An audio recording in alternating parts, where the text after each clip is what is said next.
whatever it takes to get you to try harder, read more, set your goals, and go for it. Here's the next attitude disease. Over-caution.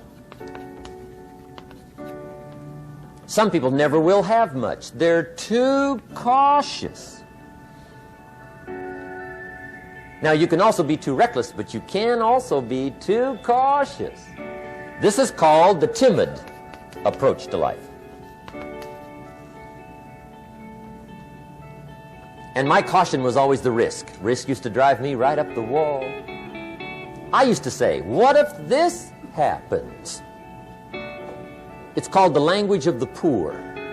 What if this happens? And on top of that, if this was to happen, look at the fix I'd be in. I better not try. I could always ace myself out. Then I'll tell you what changed my whole life when I finally discovered it's all risky. The minute you were born, it got risky. If you think trying is risky, wait till they hand you the bill for not trying. If you think investing is risky, wait till you get the tab for not investing. See, it's all risky. Getting married is risky. Having children is risky. Going into business is risky. Investing your money is risky. It's all risky. I'll tell you how risky life is. You're not going to get out alive. That's risky. The Englishman says, well, if that's the way it's going to work out, let's give it a go. Right, that's what it's for. Give it a go. Somebody says, yeah, but I'm looking for safety and security. Fine, then huddle in a corner.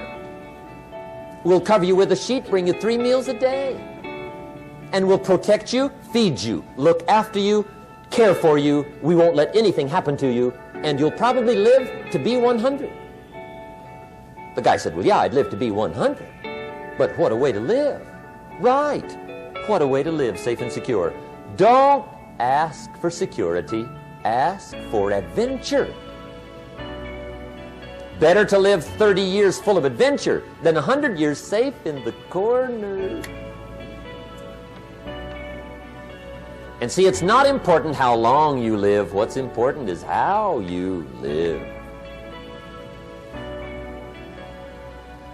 Here's the next attitude disease. We're almost through with this motley list. In fact, we're almost through. Hang on. The next one is pessimism. Pessimism, the deadly disease of always looking on the bad side, the problem side, the difficult side, checking all the reasons why it can't be done.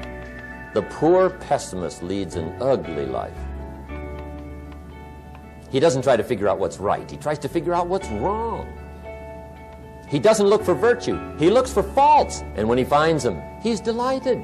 How ugly. This is the poor guy who looks through the window, doesn't see the sunset. He sees the specks on the window.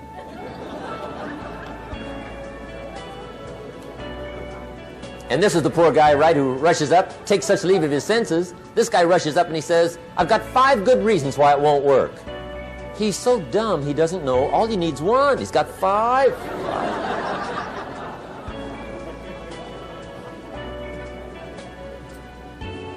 To the pessimist, the glass is always half empty. To the optimist, the glass is half full. Why would the same measure affect people 2 different ways? Answer, it all depends on how you look at it. Our lives are mostly affected by the way we think things are, not the way they are. The way we think they are affects us most. There's a subject we don't have time to get into tonight called better thinking habits. One of the major things Shove taught me when I met him, he said, poor thinking habits keeps most people poor. Not poor working habits. Most people work hard, but they don't think hard. And Shove taught me that the mind is like a factory, a mental factory. And whatever you think about all day long pours ingredients into this mental factory. And that's what builds the economic, social, financial fabric of your life. He quoted me a Bible phrase that says, as you think, so you become. How awesome. When he talked about poor thinking habits, he had me. I used to start the day reading the morning newspaper. I mean, you can believe that or not. I'd get a cup of coffee and read the paper. I'd load up on wars and riots and murders and stabbings and killings and bank robberies and muggings and car wrecks and tragedies. I'd even read the back pages. I seem to like that stuff for some weird reason. I'd load up on all that, and then I'd start the day. You can imagine the kind of days I used to have. You walk around on your financial knees. They call you economic peewee.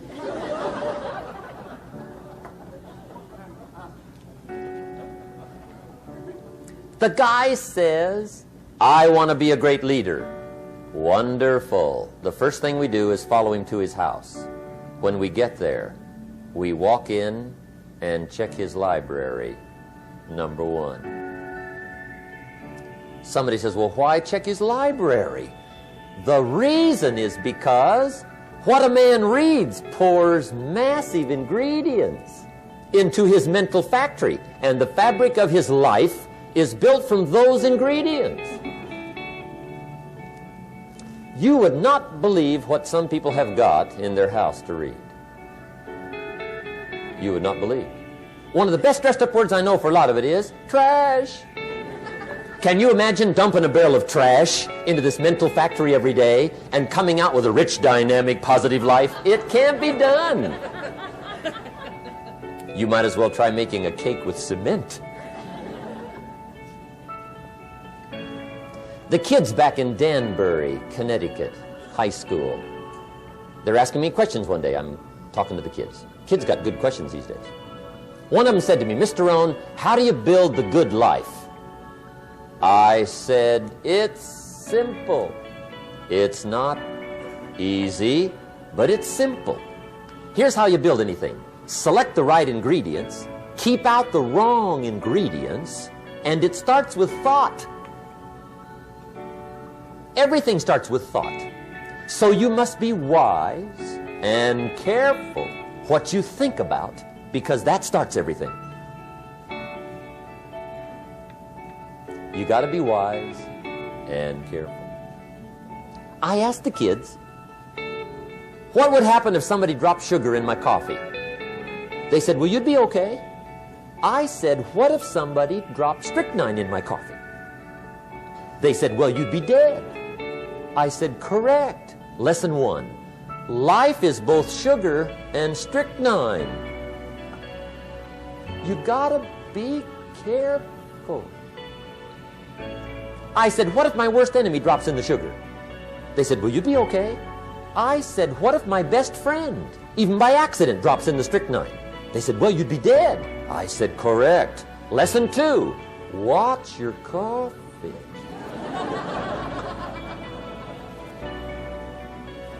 You got to be careful. See, it doesn't matter who hands you the bad stuff. It doesn't matter where you get the bad stuff. It'll still do its damage on your bank account, wherever you get it. Mr. Schoaf gave me one of the greatest phrases when I first met him when he said, Jim, every day stand guard at the door of your mind.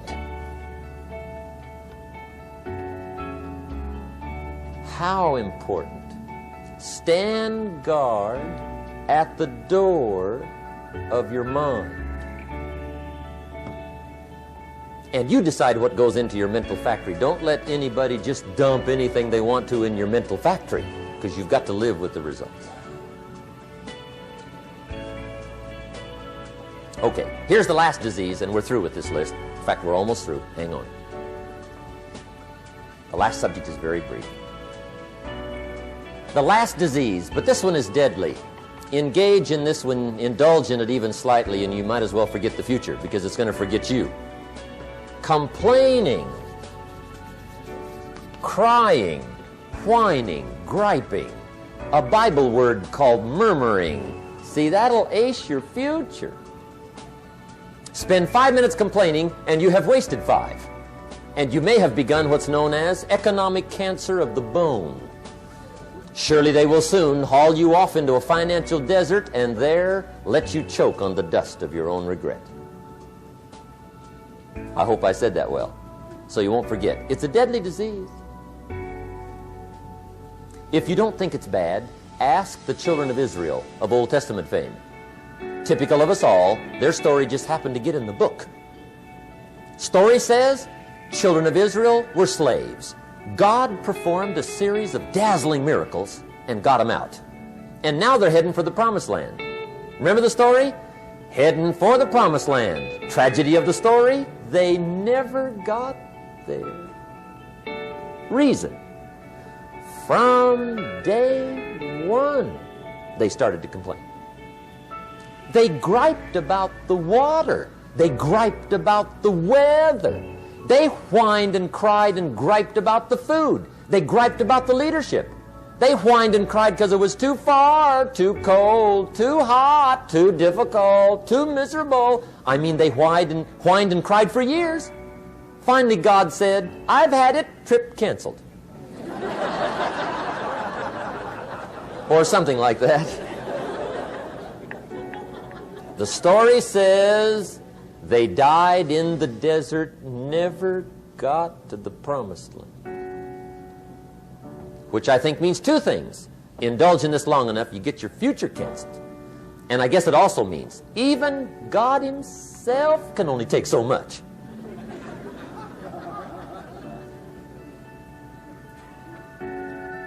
Okay. Just be on the lookout of the things that can destroy all the good you start. The war is on. And this evening, tomorrow, mentally, personally, socially, economically, you got to make sure you're winning the war. And this is part of it.